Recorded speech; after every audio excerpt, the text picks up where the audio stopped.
Hello friends, ओम श्री गणेशाय नमः। जय श्री कृष्ण। आप सभी का स्वागत है आपके अपने यूट्यूब चैनल पर। फ्रेंड्स, आज हम आपको इस वीडियो में बताने जा रहे हैं कार्तिक मास महात्म के 26वें अध्याय की कथा के बारे में, जिसको सुनने मात्र से ही होंगी आपकी सभी मनोकामनाएं शीघ्र ही पूर्ण।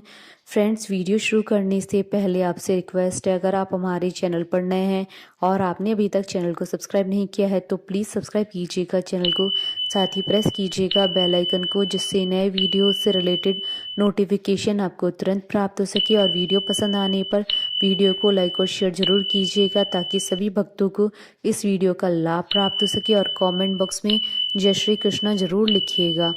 कार्तिक मास महात्म सभी प्रकार के विघ्नों का नाश करने वाले तथा सारी सृष्टि का पालन करने वाले श्री गणेश जी तथा ज्ञान के दाता देवी श्री सरस्वती जी तथा सब पुराणों के कर्ता श्री व्यास जी तथा श्री गुरुदेव जी के चरण कमलों में नमस्कार करके भगवान की श्रद्धा और भक्ति रस में डूबे हुए कार्तिक मास महात्म की कथा कहती हूँ। कार्तिक मास महात्म 26वां अध्याय प्रारंभ। कार्तिक मास महात्म का 26वां अध्याय श्री विष्णु की कृपा से आज तुमको रहा बताए।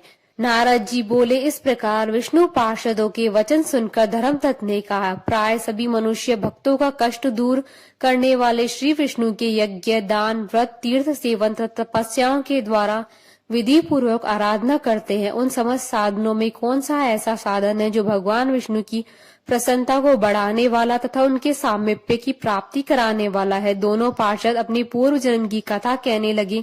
हे द्विज श्रेष्ठ, आपका प्रश्न बड़ा श्रेष्ठ है। आज हम आपको भगवान विष्णु को शीघ्र प्रसन्न करने का उपाय बताते हैं। हम इतिहास सहित प्राचीन वृतांत सुनाते हैं, सावधानी पूर्वक सुनो। ब्राह्मण पहले कांचीपुरी में चोल नामक एक चक्रवर्ती राजा हो गए। उन्हीं के नाम पर उनके अधीन रहने वाले सभी देश चोल नाम से विख्यात हुए। राजा चोल जब इस भूमंडल का शासन करते थे, उस समय उनके राज्य में कोई भी मनुष्य दरिद्र, दुखी, पाप में मन लगाने वाला अथवा रोगी नहीं था। एक समय की बात है, राजा चोल अनंत शयन नामक तीर्थ में गए। वहां जहां जगदीश्वर भगवान विष्णु ने योग निद्रा का आश्रय लेकर शयन किया था, वहां भगवान विष्णु के दिव्य विग्रह की राजा ने विधि पूर्वक पूजा की। दिव्य मणि, मुक्ता, फल तथा स्वर्ण के बने हुए सुंदर पुष्पों से पूजन करके साष्टांग प्रणाम किया। प्रणाम करके ज्यों ही बैठे, उसी समय उनकी दृष्टि भगवान के पास आते हुए एक ब्राह्मण पर पड़ी, जो उन्हीं की कांची नगरी के निवासी थे। उनका नाम विष्णुदास था। उन्होंने भगवान की पूजा के लिए अपने हाथ में तुलसी दल और जल ले रखा था। निकट आने पर उन ब्राह्मण ने विष्णु सूक्त का पाठ करते हुए देवादिदेव भगवान को स्नान कराया और तुलसी की मंजरी तथा पत्तों से उनकी विधिवत पूजा की। राजा चोल ने जो पहले रत्नों से भगवान की पूजा की थी, वह अब सब तुलसी की पूजा से ढक गई। यह देखकर राजा कुपित होकर बोले, विष्णुदास, मैंने मणियों तथा स्वर्ण से भगवान की जो पूजा की थी वह कितनी शोभा पा रही थी, तुमने तुलसी दल चढ़ाकर उसे ढक दिया। बताओ ऐसा क्यों किया? मुझे तो ऐसा जान पड़ता है कि तुम दरिद्र और गंवार हो, भगवान विष्णु की भक्ति को बिल्कुल नहीं जानते। राजा की यह बात सुनकर द्विज श्रेष्ठ विष्णुदास ने कहा, राजन, आपको भक्ति का कुछ पता नहीं है, केवल राजलक्ष्मी के कारण आप घमंड कर रहे हैं। बतलाइए तो आज से पहले आपने कितने वैष्णव व्रतों का पालन किया है? तब नृपश्रेष्ठ चोल ने हंसते हुए कहा, तुम तो दरिद्र और निर्धन हो, तुम्हारी भगवान विष्णु में भक्ति ही कितनी है। तुमने भगवान विष्णु को संतुष्ट करने वाला कोई भी यज्ञ और दान आदि नहीं किया है, और ना ही पहले कभी कोई देव मंदिर बनवाया है। इतने पर भी तुमने अपनी भक्ति का इतना गर्व है। अच्छा, तो यह सभी ब्राह्मण मेरी बात सुन ले। भगवान विष्णु के दर्शन पहले मैं करता हूँ या यह ब्राह्मण, इस बात को आप सब लोग देखें, फिर हम दोनों में से किसकी भक्ति कैसी है यह सब लोग स्वतः ही जान लेंगे। ऐसा कहकर राजा अपने राजभवन को चले गए।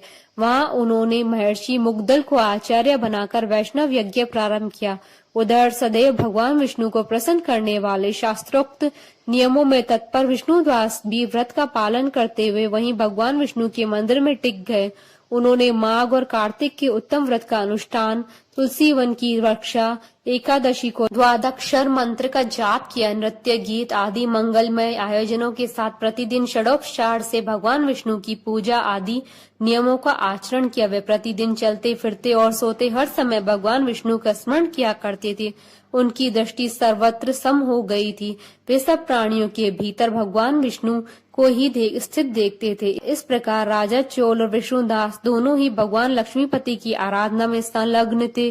दोनों ही अपने अपने व्रत में स्थित रहते थे और दोनों ही संपूर्ण इंद्रियों तथा समस्त कर्म भगवान विष्णु को समर्पित हो चुके थे।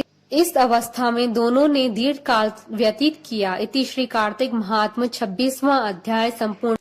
बोलिए भगवान विष्णु जी की जय, सनातन धर्म की जय। हमारे साथ इस वीडियो में अंत तक बने रहने के लिए आपका धन्यवाद। ओम श्री गणेशाय नमः। जय श्री कृष्ण।